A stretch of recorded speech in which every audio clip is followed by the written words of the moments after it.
Chapter 5. Back on Main Street, Dink adjusted his backpack and led the way to the Shangri-La Hotel. Maureen Higgins said she dropped him off at the hotel last night, he told the others. So, that's our next stop. What if she didn't? Josh said, catching up to Dink. What do you mean? I mean, maybe Maureen Higgins wasn't telling the truth. Maybe she kidnapped him. And she's hiding him in her lunchbox, Ruth Rose said. Very funny, Ruth Rose, Josh said. Maureen Higgins said she drove Wallace Wallace to the hotel. But what if she drove him somewhere else? You could be right, Dink said. That's why we're going to the hotel. With Dink in the lead, the four approached the check-in counter in the hotel lobby. Excuse me, Dink said to the man behind the counter. May we help you? He was the saddest-looking man Dink had ever seen. He had thin black hair and droopy eyebrows. His skinny mustache looked like a sleeping centipede. A name tag on his suit coat said, Mr. Linkletter. We're looking for someone. Mr. Linkletter stared at Dink. He's supposed to be staying in this hotel, Josh said. The man twitched his mustache at Josh. His name is Wallace Wallace, Dink explained. Can you tell us if he checked in last night? Mr. Linkletter patted his mustache. Young sir, if we had such a guest, we wouldn't give out any information. We have rules at the Shangri-La, he added in a deep, sad voice. But he's missing, Ruth Rose said. He was supposed to be at the Book Nook this morning, and he never showed up. Dink pulled out the itinerary. See, he was coming here from the airport. The taxi driver said she saw him walk into this lobby. And he's famous, Ruth Rose said. She placed her book on the counter in front of Mr. Linkletter. He wrote this. Sighing, Mr. Linkletter looked down at Ruth Rose. We are quite aware of who Mr. Wallace is, young miss. Mr. Linkletter turned his sad eyes back on Dink. He flipped through the hotel register, glanced at it, then quickly shut the book.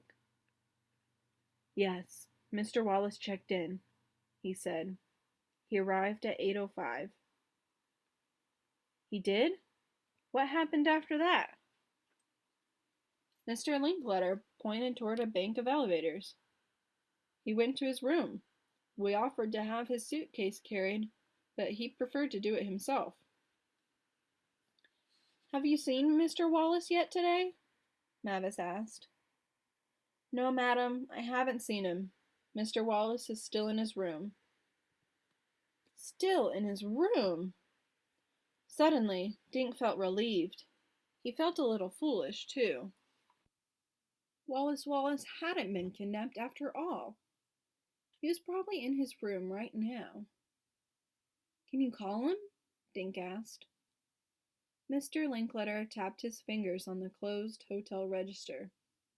He patted his mustache and squinted his eyes at Dink. Please, Dink said. We just want to make sure he's okay.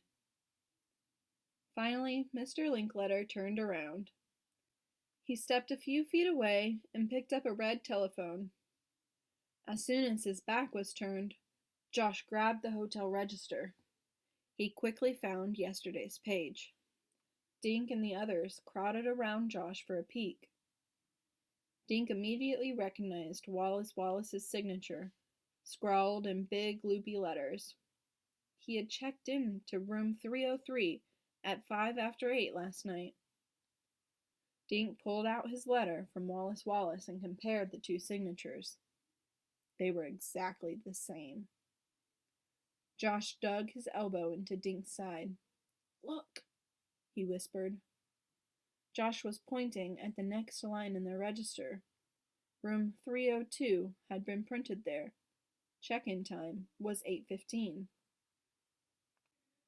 Someone else checked in right after Wallace Wallace, Ruth Rose whispered.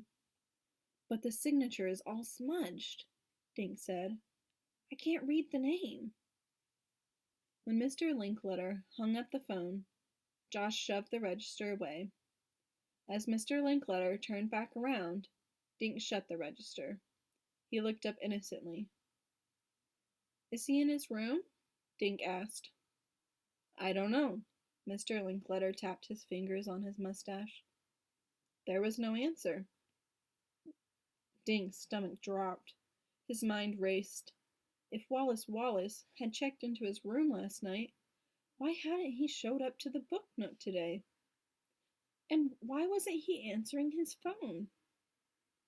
Maybe Wallace Wallace had been kidnapped after all.